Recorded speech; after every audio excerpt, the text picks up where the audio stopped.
All right, it looks like we're now live. Yep, you're good to go. Okay, so welcome everyone. This is the pre-hearing for the October 7th Preservation Board hearing for the City of Rochester. So we will go over the cases. There was only 2 cases tonight. If we want to start with case 1, excuse me, and Tom, I don't know if you wanted to say anything before we start going through this for any questions. You're muted. For this matter, we've been informed that the applicant likely did not post their sign prominently like they were supposed to do. After their presentation, I will ask the applicant about that.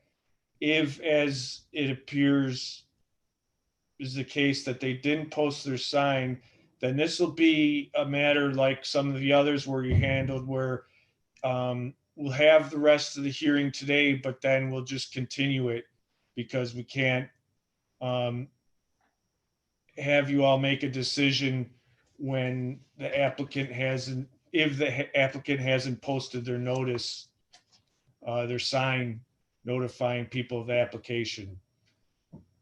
So that's where we are on that one. So we won't vote on it, I'm assuming. Right. But because some people have been notified either about reading about it or other ways, we're still having hearings so that they can hear the application, and then anyone who's written letters can have their letters read on the record, and then that record will be part of the record when it's heard again at a subsequent plant preservation board meeting. Will the board members be able to ask questions? Yes, We'll do everything but deliberate then, I'm assuming. that's right. Okay. What if it was just something like his sign fell out of his window the day that John Lembach happened to go by it? That's why I'm going to be asking a few questions. Well, I was by there today and didn't see a sign today. Wow. I didn't see one yesterday. All right. Yeah. So that's what it's looking like from what we've heard in different ways too. But yeah, so we'll ask him about it and then go from there. Okay, thank you, Tom.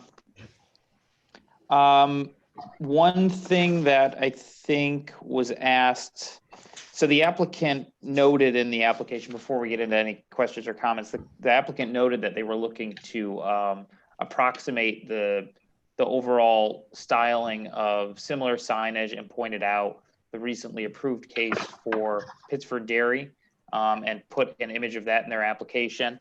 I believe, Karsten, you asked me via email what the size of that sign was approved. It was the same size. It was 36 inches by 36 inches.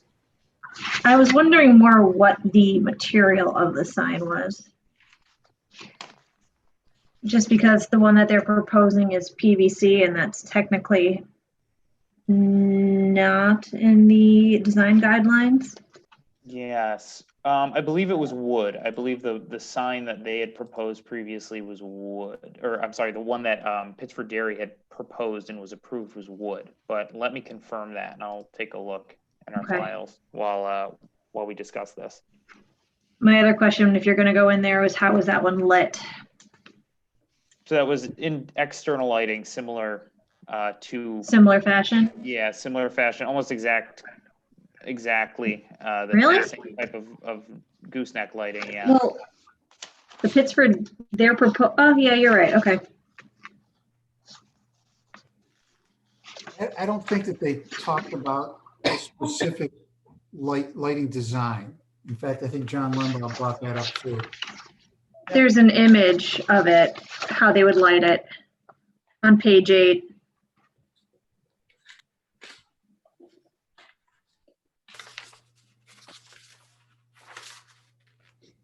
Gotcha, thank you. And I was confused because the anonymous letter mentioned an illuminated sign. It's not self-illuminating, but it is Yeah. lit. Lit, yep.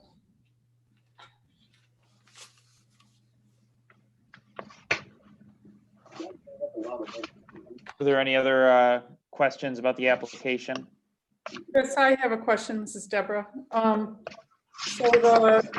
This application is proposing the PVC, right? But we are comparing it to Pittsford Dairy as a recommendation, or like if Pittsford Dairy's sign was wood, how does that apply to this sign? Are we going to recommend wood over PVC, or are we going to vote on what they've presented and Are possibly? you asking if that is a precedent? Is that kind of what you're getting at, is if it's a precedent that was a wood sign? Maybe. I guess I wondered what Okay. the question was about material. Maybe it's a question for Karsten. Yeah, I brought it up only because I noticed that they had proposed PVC and that's not in the list of guidelines. So I wondered if they were comparing it to Pittsford Dairy. So I thought, oh, well, is the Pittsford Dairy sign PVC? But if it's not, then, to me, it's a different thing. Got it. And we could possibly recommend the material that Pittsford Dairy used. Right. Correct.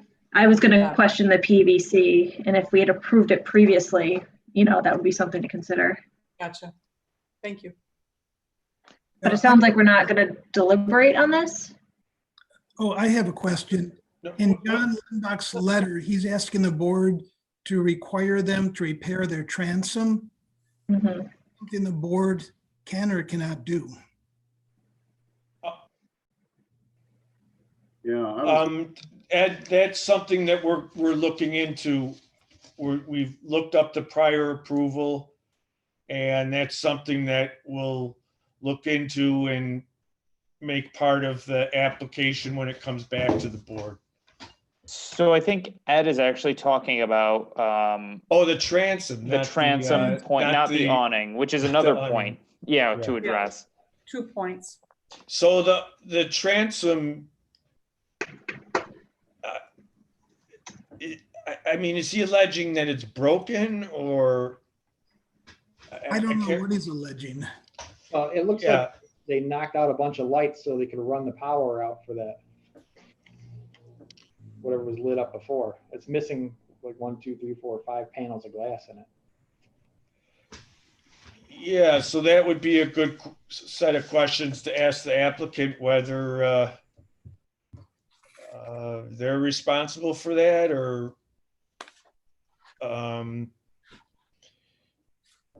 yeah, that's another thing then that we'll have to have the applicant address if they don't know it now as part of the subsequent application.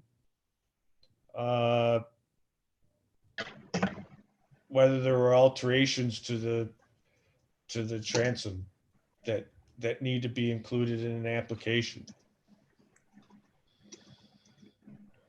And that's the same for the question with regard to the awning, that we're also looking into the prior approval issued for that to see if that's an issue as well. So my very quick Google searching, is heavy duty urethane foam equivalent to PVC? But Can anyone speak to that?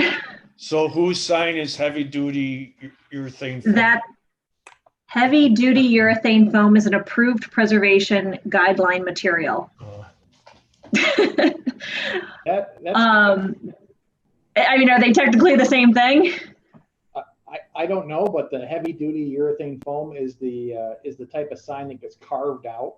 It's Okay. like the sign guys call it sign foam.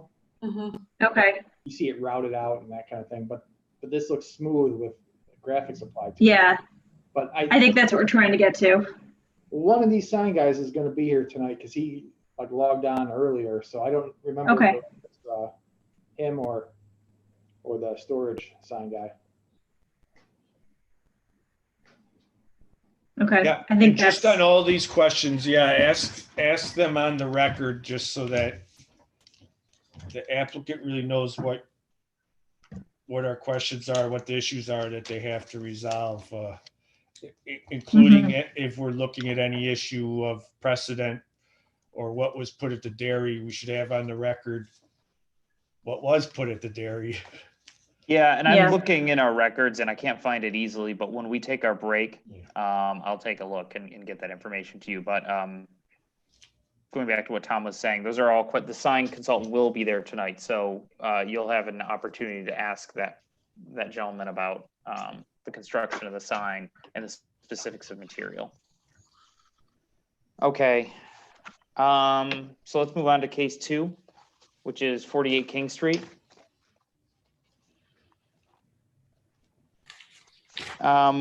We had, so you all saw the email I sent with the prior application, which is for a different company. Since then, the property was purchased by Store Space, and they had come up with a different signage plan for the building, with working with National Sign Corporation, which is the other consultant that'll be on the call here tonight. So there were some changes there. Is there any questions, comments, general about the application? Okay.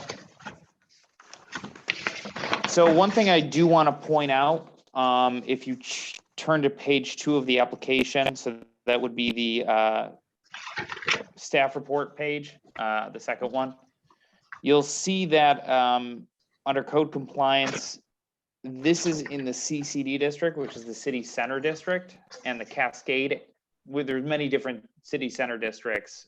This is the city center district, Cascade district. And in this district, there are very specific sign requirements, which as part of this application, if the board were to approve it, say under the standards for certificate of appropriateness, they would also have to waive the standards for building identification and business signage under this criteria listed. It's somewhat similar to how the board has in the past dealt with side yard air conditioning units.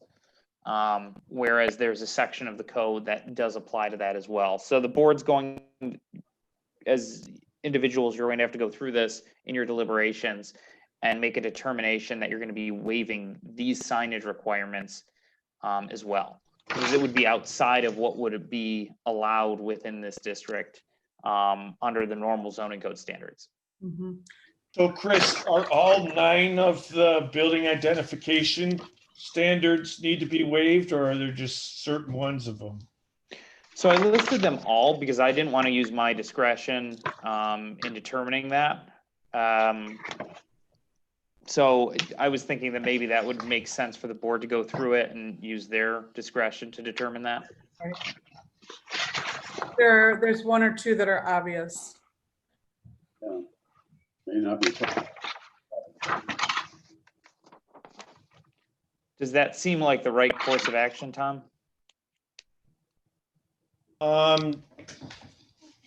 What we've done in the past is just indicated which ones need to be waived. I think the board could just go through them then. I could probably make a quick assessment now. Yeah, that's a Or good if you idea. can do it during the break, yeah, that'd be great, Chris. Yeah, that way when in the deliberations, I can explain which ones need to be waived. Yeah. That sounds good. I'll do that. Yeah, thanks. So I didn't read the pre-meeting welcome. So for a benefit to the public, I'm just going to go through what happens from here. This is our standard pre-meeting. We have this. There's no contribution by the public. It's just an opportunity for board members and staff to sort of discuss a case, any confusion or questions that they had specific to a case that will be heard at tonight's hearing, and to talk about other business as it may apply. So following the conclusion of the pre-meeting, a public hearing will be held at 6 p.m.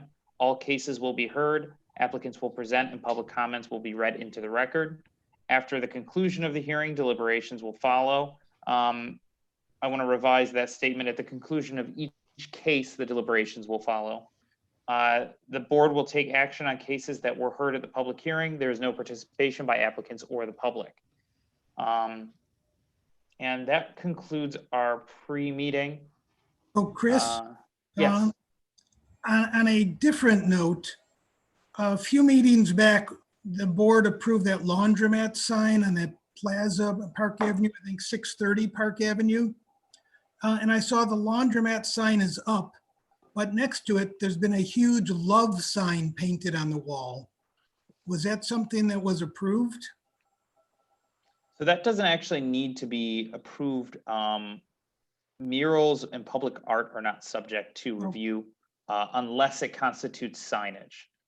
So It says love. I guess that's not. yeah. So if it was something that, if it was like a laundry machine or something like that, typically we would look at it as signage and have to take it under review. But murals on private property are not something that we typically review.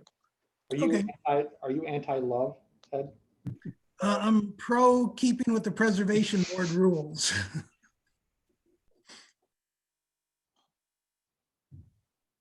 So Okay.